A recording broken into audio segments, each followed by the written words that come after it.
Hadithi ya mwanafunzi Edgar na baba yake mzee Andrea. Siku moja jioni, Edgar, mtoto wa darasa la 5, alirudi nyumbani akichoka baada ya siku ndefu shuleni.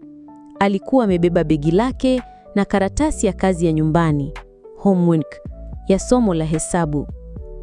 Alipofika nyumbani, alimkuta baba yake mzee Andrea ameketi kwenye kiti cha mbao sebuleni akiwa anatafuna muhogo wa kuchemsha. Mzee Andrea akiwa na hamu ya kusaidia. Hesabu, hebu nilete hiyo nione. Edgar alimkabidhi karatasi. Mzee Andrea aliichukua na kuisoma kwa makini. Maswali yalihusu uzidishaji wa nambari kubwa na kutatua tatizo kwa kutumia jedwali. Enzi zetu tulikuwa tunatumia kiburudisho, si mambo haya. Alichachamaa kidogo, kisha akasema, mtumie rafiki yake ule mwerevu, si huwa anakusaidia? Ndiyo baba. Nimpigie. Andrea alimpigia rafiki yake Hamisi. Lakini Hamisi naye hakuwa na msaada, alikiri kuwa hesabu zile zilimshinda pia.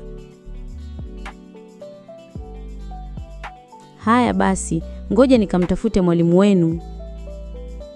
Baada ya muda, mzee Andrea alifika kwa mwalimu wa darasa la Edgar, mwalimu Mkumbwa. Mwalimu, naomba msaada, kazi ya nyumbani ya mtoto imenishinda.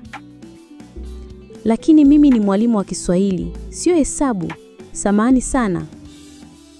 Mzee Andrea alijikuna kichwa. Alirudi nyumbani akiwa bado hajajua la kufanya. Lakini hakuishia hapo. Alikumbuka kuna mwalimu mmoja wa hesabu kwenye shule jirani. Akaenda hadi huko. Mwalimu Mbamba, kazi ya shule ya mwanao ni ngumu kweli.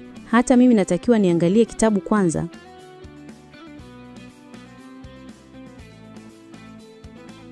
Mzee Andrea na Edgar walirudi nyumbani wakiwa wamechuka.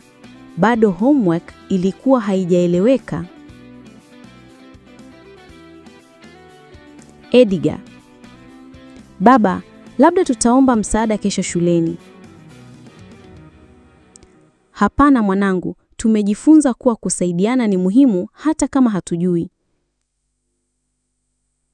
Jitahidi kesho uulize mwalimu vizuri. Mimi nitajitahidi kujiendeleza pia. Walikumbatiana. Usiku huo, mzee Andrea alianza kutafuta video za hesabu mtandaoni. Akajifunza taratibu, akiwa na lengo moja tu, siku moja aweze kumsaidia mwanawe vizuri zaidi. Ujumbe wa hadithi. Kazi ya nyumbani si ya mtoto pekee, ni safari ya familia nzima. Mzazi anapojitahidi kujifunza na kusaidia, mtoto hujifunza zaidi ya masomo, hujifunza upendo na juhudi.